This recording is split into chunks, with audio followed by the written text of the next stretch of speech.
হ্যাঁ রে ববি, চাকরিটা তো হারালি, এবার যা তোর সেই গুলজার চাচার বাড়িতে যা। এভাবে বসে বসে থাকলে কি দিন চলবে? হ্যাঁ মানে যেতে হবে।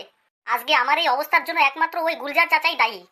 উনি যদি আমাকে ঘুষ দিয়ে চাকরির পথ না দেখাতো তাহলে আজকে আমাদের এই অবস্থা হতো না। যেতে হবে বলে শুধু ভাবলে হবে না, যা এই সাত সকালেই বেরিয়ে যা। ঘুষের টাকাগুলো তুলে নিয়ে আয়। ওই টাকা দিয়ে তোকে তো একটা ব্যবসা ধরিয়ে দিতে হবে নাকি? আচ্ছা, তোমার বুদ্ধি শুদ্ধি কবে হবে বলো দেখি? ছেলেটা এইমাত্র চাকরি হারিয়ে একরকম মানসিক যন্ত্রণায় ভুগছে, তার মধ্যেই তুমি ওকে আবার সেই বেইমান লোকের বাড়িতে পাঠাচ্ছ।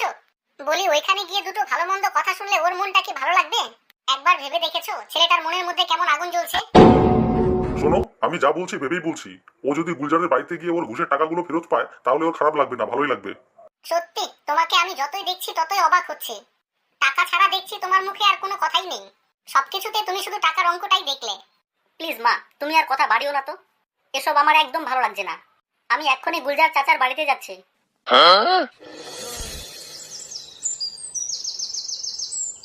ও দিন আসে দিন যায় তোমার আশায়, দিন গুনে আমার মন। স্বপ্নের দিনে জীবনে আসবে কখন? এই কে রে এখানে? মানে দাদা, আমি বলছিলাম গুলজার চাচা বাড়িতে আছেন? না, গুলজার সাহেব বাড়িতে নেই, আপনি কাল আসুন। কাল আসুন মানে? গুলজার চাচার সঙ্গে আমার জরুরি কথা আছে। আমার চাকরি চলে গিয়েছে, উনি আমার কাছে টাকা নিয়ে চাকরি করে দিয়েছিলেন। আমাদের সাহেব শুধু আপনার নয়, হাজার হাজার মানুষের চাকরি করে দিয়েছেন। এখন সাহেব বাইরে আছেন, এখন উনি চাকরি বাকরি করে দিতে পারবেন না, আপনি কদিন পরে আসুন। না, এটা হতে পারে না, আপনারা আমাকে ভেতরে যেতে দিন। আমি আজ সকালেই গুলজার চাচাকে ফোন করেছিলাম, উনি আমাকে বললেন 1 ঘন্টা পরে আসতে, অথচ আপনারা আমাকে ভেতরে যেতে দিচ্ছেন না কেন? দেখুন, আপনি এখান থেকে চলে যান। বেশি চেঁচামেচি করলে আমরা আপনাকে তাড়িয়ে দিতে বাধ্য হব। না, আমি যাব না, দরকার হলে আমি এখানে সারাদিন ধর্ণা দিয়ে বসে থাকবো। ভালোই ভালোই চলে যান। আপনার জন্য আমরা সাহেবের কাছে কথা শুনতে পারবো না। আপনার জন্য আমাদের সমস্যা হবে, প্লিজ এখান থেকে চলে যান।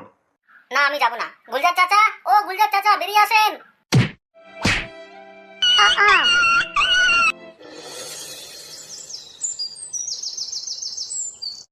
কি যে করি, চাকরিটা কি সত্যি সত্যি চলে গেল? ভাবতেই কেমন অবাক লাগছে। না, এভাবে একা একা দিনরাত ভাবলে আমি পাগল হয়ে যাব। কিছু একটা ব্যবস্থা করতে হবে। কি করা যায়, কি করা যায়? ও, দেখি ফুলজানকে একটা ফোন করি, ওর সঙ্গে কথা বলে মনটা ভালো হয়ে যাবে।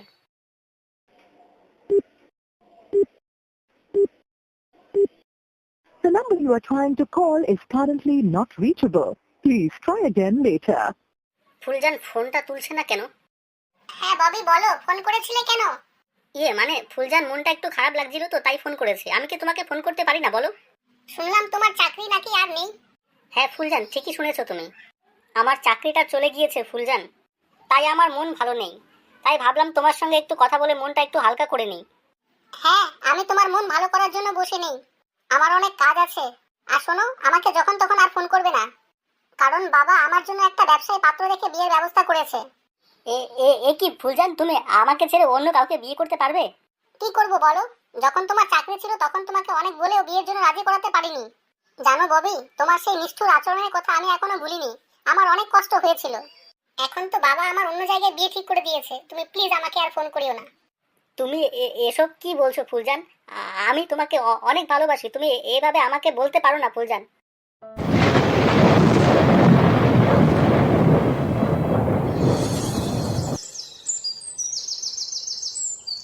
ববি চল, আজকে আমিও তোর গুলজার চাচার বাড়ি যাব। টাকা দেবে না মানে ওর বাপ দেবে।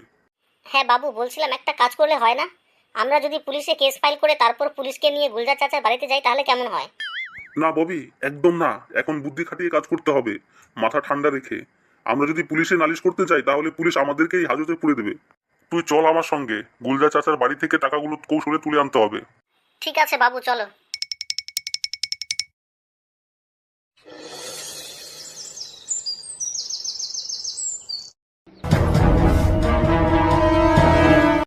কি ব্যাপার, কি চাই আপনাদের? আমরা অনেক দূর থেকে এসেছি, গুলজার সাহেবের সঙ্গে দেখা করতে চাই। আমরা সাহেবের জমি চাষাবাদ করি, তাই কিছু টাকা আর পুরনো গয়না নিয়ে এসেছি। ও এই ব্যাপার, বলি আমাদেরও কিছু দক্ষিণা হবে নাকি? অবশ্যই, সে কথা আবার বলতে হয়। তবে জানেন তো, এখন নয়, আমরা আগে সাহেবের পাওনাটা মিটিয়ে দিয়ে আসি, তারপর না হয় আপনাদের দক্ষিণা দিয়ে দেব। সত্যি খুব ভালো কথা তো। আরে মদনা, গেটটা খুলে এই বাবুদের গুলজার সাহেবের কাছে পৌঁছে দিয়ে। ঠিক আছে হুজুর।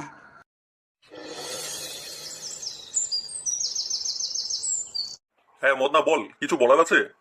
স্যার, গ্রাম থেকে দুটো লোক কিছু পয়সা আর গয়না এনেছে, আপনার সঙ্গে দেখা করতে চাইছে ওরা। বলিস কি রে মদনা, পয়সা আর গয়না এনেছে? সাদা লোককে পা দিয়ে ঠেলা তো ভালো নয়, দে দে পাঠিয়ে দে ওদের। গুলজার সাহেব ভিতরে আসতে পারি? এসেই তো পড়েছেন, আর বলার কি দরকার, আসুন আসুন। আচ্ছা বসুন ওখানে। আচ্ছা বলুন, আপনারা কিসের টাকা আর পুরনো গয়না এনেছেন? গুলজার সাহেব, আগে একটা কথা শুনুন।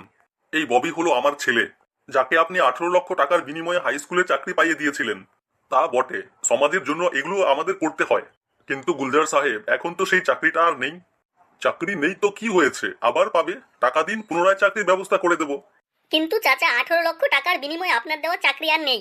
এখন আমি কিভাবে চলবো? আমি কিছু জানি না, আমার টাকা ফিরিয়ে দিন। টাকা ফিরিয়ে দিন মানে?